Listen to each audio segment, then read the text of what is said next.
Hey guys, ఎలా ఉన్నారు? ఒకసారి కళ్ళు మూసుకొని నార్త్ కొరియా దాకా వెళ్ళొద్దాం. ఆ స్పెట్స్ పెట్టుకున్న అబ్బాయి ఇంకా కళ్ళు మూసుకోలేదు. కళ్ళు మూసుకోండి.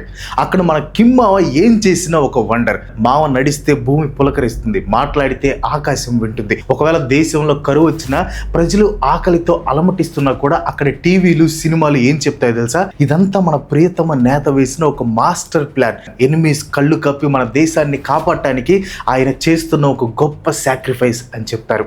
అక్కడ ఫెయిల్యూర్ అనే మాటే ఉండదు, అంత విక్టరీనే. సరే, ఇప్పుడు కళ్ళు తెరవండి. మనం నార్త్ కొరియాలో లేము, ఇండియాలో ఉన్నాం. కానీ థియేటర్లోకి వెళ్ళి ధురంధర్ 2 మూవీ చూస్తే మీకు కూడా సేమ్ టు సేమ్ అదే ప్యూంగ్ యాంగ్ వైబ్స్ ఖచ్చితంగా వస్తాయి. నార్త్ కొరియాలో కిమ్ మావ ఏం చేసినా అదొక అద్భుతం అని అక్కడ media and movies day and night propaganda చేస్తాయి.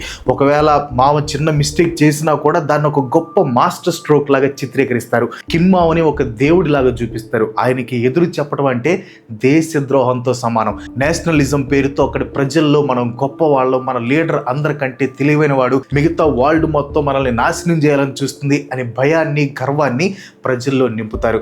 ఇలాంటి ప్రాపగండానే ప్యూంగ్ యాంగ్ వైబ్స్ అంటారు. మన ఇండియన్ హిస్టరీలో మోస్ట్ కాంట్రవర్షియల్ డిసిషన్ ఒకటి తీసుకున్నారు, అదే డిమానిటైజేషన్. జస్ట్ ఒక మిడ్ నైట్ లో 86% క్యాష్ ని క్యాన్సిల్ చేస్తే కొంతమంది జనం ATM క్యూ లైన్స్ లో నిలబడి చనిపోయారు, ఫార్మర్స్ చితికిపోయారు, కామన్ మ్యాన్ లైఫ్ రోడ్డున పడింది, కంట్రీ జీడిపి పడిపోయింది. ఫైనల్ గా RBI రిపోర్ట్స్ ప్రకారం 99% మనీ తిరిగి బ్యాంక్కి వచ్చింది. అంటే ఏ టార్గెట్ కోసం అయితే ఈ డెసిషన్ తీసుకున్నారో అది అట్టర్ ఫ్లాప్ అని స్టాటిస్టిక్స్ చెప్తున్నాయి. కానీ మన బాలీవుడ్ కిమ్ మావలు ఊరుకుంటారో చెప్పండి?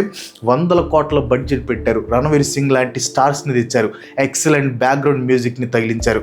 ఇప్పుడు ఏం చెప్తున్నారంటే అప్పుడు మీరు పడ్డ కష్టాలు, ఆ చావులు, ఆ కేయాస్ అంతా ఒక మాస్టర్ స్ట్రోక్ అని, అది దేశభక్తితో కూడిన ఒక మిషన్ అని. అంటే రియాలిటీలో అదొక ఎకనామిక్ డెవాస్టేషన్ కావచ్చు, కానీ స్క్రీన్ పైన మాత్రం అదొక హీరోయిక్ ఫైట్. కిమ్ మావ ఎలా అయితే తన ఫెయిల్యూర్స్ ని విక్టరీ స్టోరీస్ గా మార్చి తన ప్రజలకి వినిపిస్తాడు, ఇక్కడ కూడా ఒక పొలిటికల్ పార్టీ తన అతిపెద్ద ఫెయిల్యూర్ ని ఒక బ్లాక్ బస్టర్ గా మార్చి మన మీదకి వదిలింది. నిజం చెప్పాలంటే ప్రాపగండాలో మనం నార్త్ కొరియాని మించిపోతున్నాం. అక్కడ కనీసం అది అబద్ధం అని అక్కడ ప్రజలకు తెలుసు, కానీ ఇక్కడ మనం టికెట్ కొని చప్పట్లు కొట్టి ఆ అబద్ధాన్ని సినిమాటిక్ మాస్టర్ పీస్ అని వాట్సాప్ స్టేటస్ లో పెట్టుకుంటున్నాం.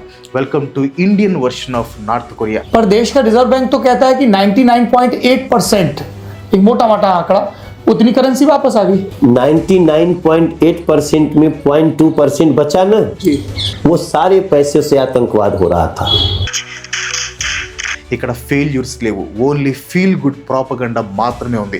By the way, as a మూవీగా Dhurandhar movie top notch. Just as an ఎంటర్టైన్మెంట్గా note this point. Dhurandhar part 1 December 2025లో రిలీజ్ అయింది. రణవీర్ సింగ్ అందులో హంజా అనే అండర్ కవర్ ఇండియన్ ఏజెంట్గా యాక్ట్ చేశారనమాట. అతను కరాచీలోని క్రిమినల్ అండ్ టెర్రర్ నెట్వర్క్స్ లోకి డీప్గా ఇన్ఫిల్ట్రేట్ అవుతాడు. స్టోరీ అండ్ టేకింగ్ సూపర్గా ఉండింది. ఈ సినిమా బాక్స్ ఆఫీస్ దగ్గర 1300 కోట్ల రూపాయలకు పైగా కలెక్ట్ చేసి మ్యాసివ్ విక్టరీని అందుకుంది. ఇంకా సెకండ్ పార్ట్ విషయానికి వస్తే ఇది మార్చ్ 19, 2026 రిలీజ్ అయింది. అయితే ఈసారి స్టోరీ పాకిస్తాన్ కి మాత్రమే పరిమితం కాలేదు. ఎందుకంటే సెకండ్ హాఫ్ లో ఈ స్పై థ్రిల్లర్ ఎవరూ ఊహించని ఒక పని చేస్తుంది. అదే నవంబర్ 8, 2016 గుర్తు చేస్తుంది. నరేంద్ర మోదీ గారు చేసిన డిమానిటైజేషన్ అనౌన్స్మెంట్ ని ఇందులో చూపించారు. చూపిస్తే పర్లేదు, దాన్ని ఒక మాస్టర్ స్ట్రోక్ గా ఫ్రేమ్ చేశారు. ఒక జీనియస్ లీడర్ తీసుకున్న మోస్ట్ క్యాలిక్యులేటెడ్ మూవ్ గా చూపించారు. ఈ స్టోరీలో హీరో ఓన్లీ హంజా మాత్రమే కాదు, దీని వల్లే ఈ మూవీ ఒక మూవీ లాగా ఆగిపోలేదు. అసలు ధురంధర్ మూవీ ఏం చేస్తుందో మీకు ఎగ్జాక్ట్ గా చెప్తాను చూడండి. ట్రైలర్ లో అండ్ పబ్లిక్ డిబేట్స్ లో లేని ఏ విషయాన్ని నేను రివీల్ చేయట్లేదు, సో నో స్పాయిలర్స్. ఈ మూవీ సెకండ్ హాఫ్ స్టోరీ మొత్తం డిమానిటైజేషన్ చుట్టూనే తిరుగుతుంది. స్టోరీలో hero Hamza illegal terror money, hawala networks and fake currency, Pakistan కి వెళ్తున్న ఫండింగ్స్ ని ట్రాక్ చేస్తుంటాడు. సరిగ్గా అప్పుడే మూవీలో నవంబర్ 8 డేట్ వస్తుంది. సినిమా స్టోరీలో ఏం చూపించారంటే డిమానిటైజేషన్ అనేది ఒక strategic intelligence operation, terrorist fundings పైన పక్కా ప్లానింగ్ తో చేసిన అటాక్. అసలు డిమానిటైజేషన్ డెసిషన్ తీసుకోవడానికి రీజన్ ఈ సీక్రెట్ మిషన్ అన్నట్లుగా చూపించారు.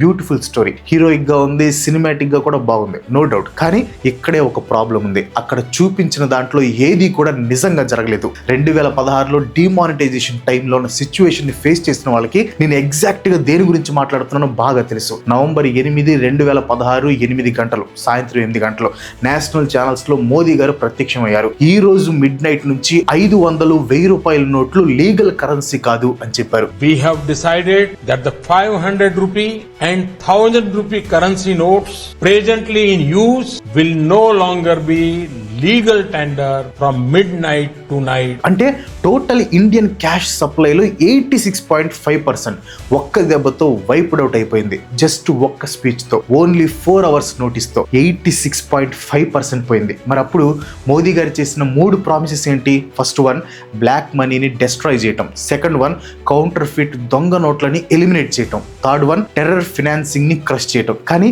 రియల్ గా ఏం జరిగిందో చెప్తాను చూడండి. 99% డిమానిటైజ్డ్ కరెన్సీ తిరిగి బ్యాంక్స్ కి వచ్చేసిందని 2018లో Reserve Bank of India confirm చేసింది. 99% వెనక్కి వచ్చేసింది.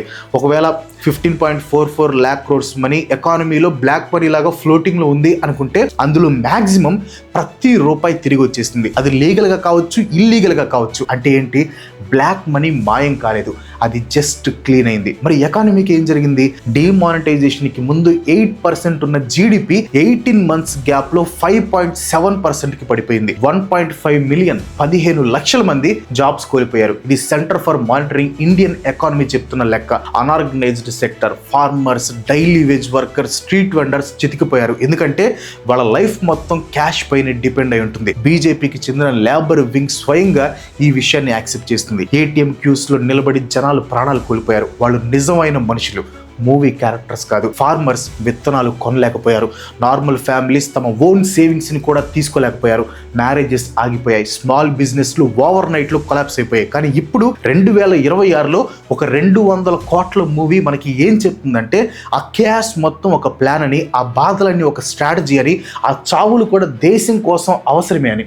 ఇది సినిమా కాదు, గ్యాస్ లైటింగ్. అంటే అబద్ధాన్ని నిజమని నమ్మించి మోసం చేయటం. ఇక్కడ ఇంట్రెస్టింగ్ విషయం ఏంటంటే దురంధర్ 2 సడన్ గా పుట్టుకొచ్చింది కాదు.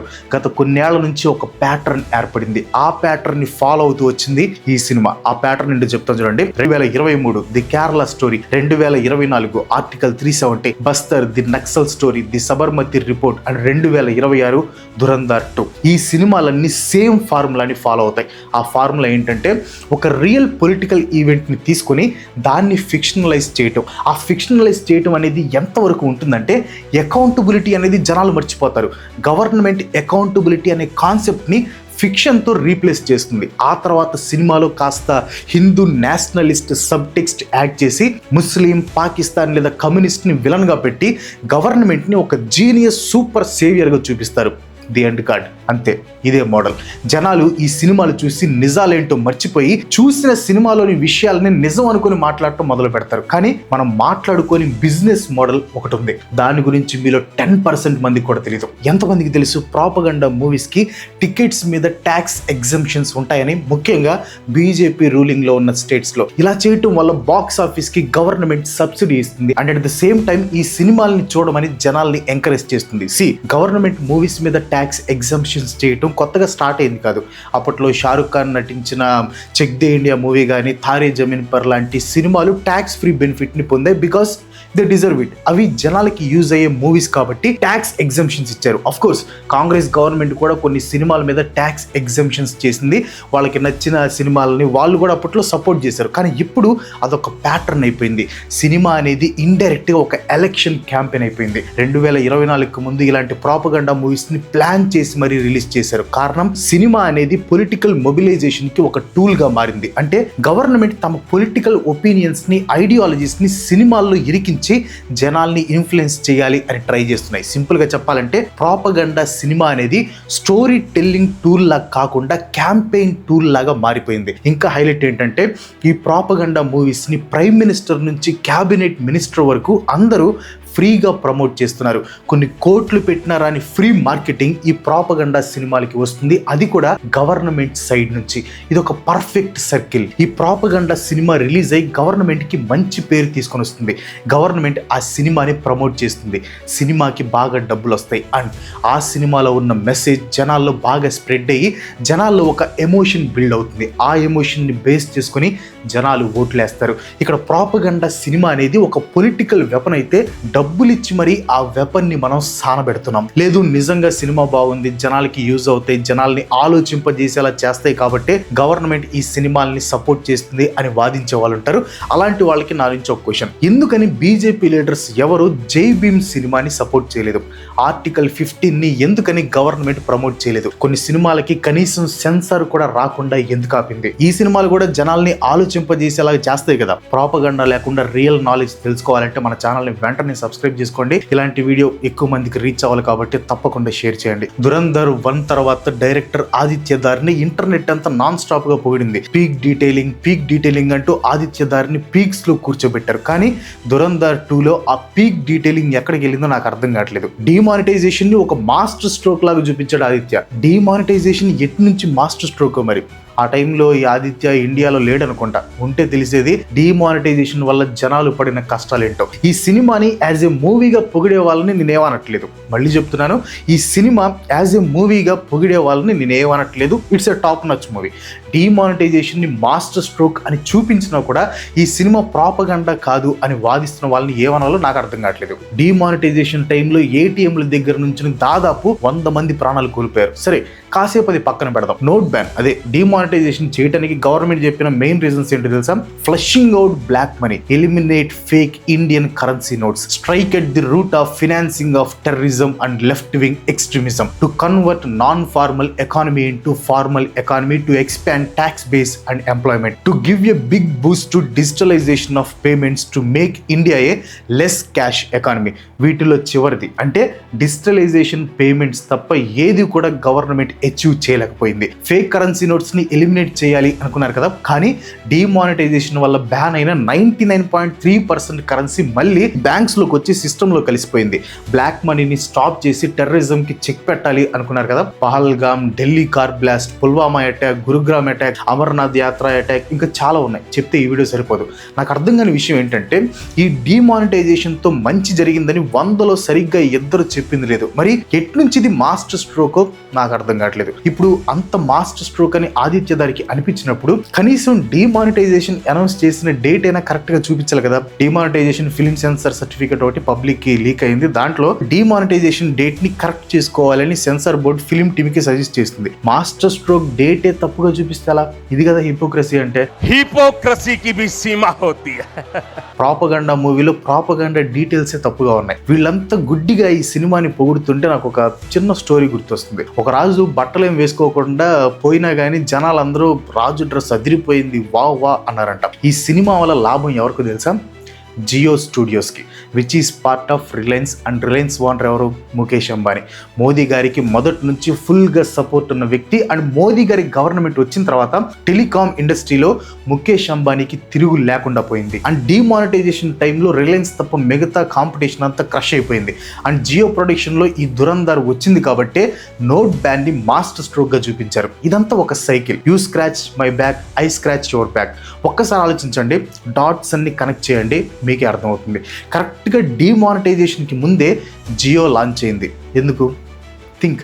ఇవన్నీ ప్రాపగండా మూవీస్లో చూపించరు. కానీ ఇక్కడ రియల్ ట్విస్ట్ దురంధర్ 2లో ఉన్న స్టోరీలో లేదు. రియల్ ట్విస్ట్ మనలో ఉంది. ఎస్, సినిమా చూస్తున్న మనలో ఉంది అసలు ట్విస్ట్.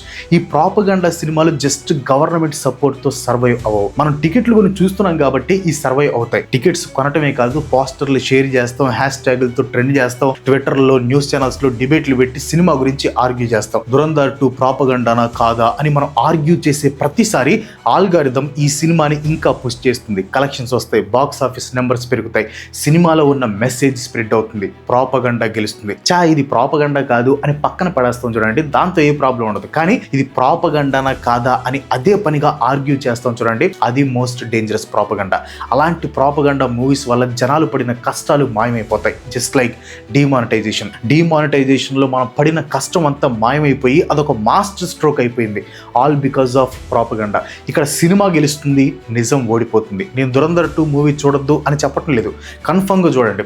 అందులో రణవీర్ సింగ్ యాక్టింగ్ని ఎంజాయ్ చేయండి. స్క్రీన్ పైన రణవీర్ సింగ్ నిజంగా ఎలక్ట్రిఫైయింగ్ పర్ఫార్మెన్స్ ఇచ్చాడు. గూస్ బంప్ సీన్స్ కూడా చాలా ఉన్నాయి. మళ్ళీ చెప్తున్నాను, యాజ్ ఏ మూవీగా it is really good, top notch. అందులో నో డౌట్. కానీ ఒక అడల్ట్గా పరిణితి చెందిన వ్యక్తిగా ఈ సినిమాని చూడండి. మీరు చూస్తుంది ఒక కేటగిరీ బెనిఫిట్స్ కోసం డిజైన్ చేయబడిన హ్యూజ్ ఫండ్స్తో బిల్డ్ చేసిన ఒక హిస్టరీ అని గుర్తించండి. జాబ్స్ని డెస్ట్రాయ్ చేసిన, సేవింగ్స్ని ఫ్రోజ్ చేసిన, లైవ్లీహుడ్ని డెస్ట్రాయ్ చేసిన ఒక డెసిషన్ని మీకోసం ఒక సూపర్ హీరో స్టోరీలా అమ్ముతున్నారు. దురంధర్ 2 ప్రాపగండా సినిమానా కాదా అనేది ఇక్కడ క్వశ్చన్ కాదు. ఇక్కడ రియల్ క్వశ్చన్ ఏంటంటే దీన్ని మనం ఎందుకు అంత ఈజీగా యాక్సెప్ట్ చేస్తున్నాం? గవర్నమెంట్తో కనెక్షన్స్ ఉన్న ఒక ప్రొడక్షన్ హౌస్, రిజర్వ్ బ్యాంక్ స్వయంగా ఫెయిల్యూర్ అని చెప్పిన ఒక పాలసీని జస్టిఫై చేస్తూ 200 కోట్ల మూవీ తీయటం, దాన్ని మనం సినిమా అని పిలవటం మనకు ఎలాగో అలవాటు అయిపోయింది. ఎందుకంటే ఒక అబద్ధాన్ని బ్లాక్ బస్టర్ ప్యాకేజీలో పెట్టి దానికి ఒక గ్రేట్ బ్యాక్గ్రౌండ్ స్కోర్ ఇచ్చి మీకు నచ్చిన హీరోని, మీరు అసహించుకునే విలన్ని యాడ్ చేసినప్పుడు అది మీకు ఒక అబద్ధం లాగా కనిపించదు, అది జస్ట్ ఒక మూవీయే అనిపిస్తుంది. అదే అన్నిటికంటే డేంజరస్ థింగ్. ఒకవేళ ఈ వీడియో మిమ్మల్ని ఆలోచించేలా చేసుంటే దురంధర్ 2 మూవీ చూసిన మీ ఫ్రెండ్స్లో ఒక్కరికైనా ఈ వీడియోని షేర్ చేయండి. వాళ్ళ ఎక్స్పీరియన్స్ని పాడు చేయడానికి కాదు, ఆ మూవీ వెనక ఉన్న రియాలిటీని ఆలోచించేలా చేయడానికి. కంటెంట్ నచ్చితే ఒక లైక్ కొట్టి షేర్ చేయండి. ఇలాంటి వీడియోస్ చేయాలంటే తప్పకుండా మీ సపోర్ట్ కావాలి. So please do subscribe and పక్కనే ఉన్న గంట సింబల్ కూడా యాక్టివేట్ చేయండి. అండ్ మనకి ఇన్స్టాగ్రామ్లో ఒక పేజ్ కూడా ఉంది, ఇంట్రెస్ట్ ఉంటే అక్కడ కూడా ఫాలో కొట్టండి. ఇంకో మంచి చోటుతో మళ్ళీ కలుసుకుందాం. అంతవరకు సెలవు. Bye bye.